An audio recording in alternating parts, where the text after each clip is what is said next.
Hi, in this video I'll be showing off some more custom Magic the Gathering cards I designed, but this time, instead of Universes Beyond fan cards, I'll be making designs based off the names of previous official Magic expansions.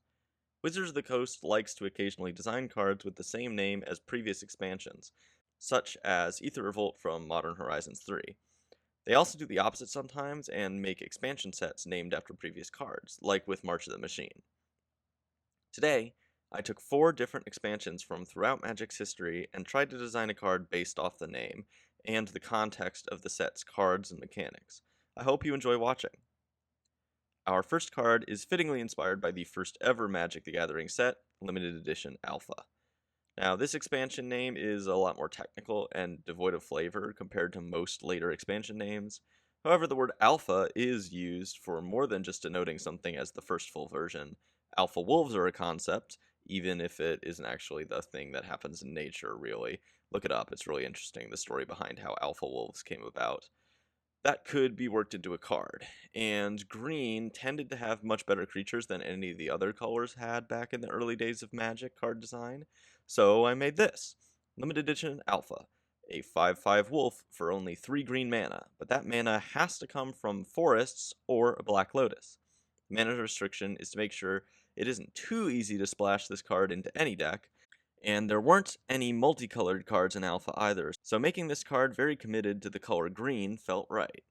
The Black Lotus restriction was mostly a reference to arguably the most famous Magic card of all time, and 3 mana just happens to be the perfect amount that a Black Lotus could produce to pay for this wolf. This was overall a simple card to design, but I like it a lot, except for the name. Maybe I could tweak it a little and just rename it as Limited Alpha. What do you think? Our next card is Mercadian Masks. While it wasn't the most powerful or well-received set, Mercadia was a really interesting plane that had a lot of interesting stuff going on, like Rebel and Mercenary kindred themes, and the Monger creature cycle. For this card, I decided to borrow the Cloak mechanic from Murders at Karlov Manor to represent the titular masks, and to get across the vibe of the plane. Cloak lets you put the top card of your library onto the battlefield as a 2/2 colorless creature with Ward 2. If that card is a creature, you can flip it face up for its mana cost. However, in order to tie the ability to something mechanical from the expansion, I let the card be used by any player as a reference to the aforementioned Mongers, which let you do the same with their abilities. Our third card is Return to Ravnica.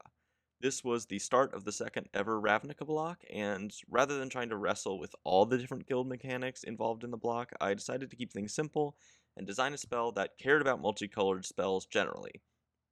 Return to Ravnica, the spell, is a 10 mana colorless sorcery that returns a number of multicolored permanents to your hand equal to the number of colors of mana spent to cast it, so the number must be 5 or less. However, if mana from a gate was spent to cast it, you return those cards to the battlefield instead. Return to Ravnica introduced the Guild Gate cycle, so it seemed fitting to make this card care about gates in some way. Our final card for this video is Crimson Vow, based on Innistrad Crimson Vow. I knew where I wanted to go with this card, as Magic has a cycle of cards with Vow in their names, designed for multiplayer formats like Commander.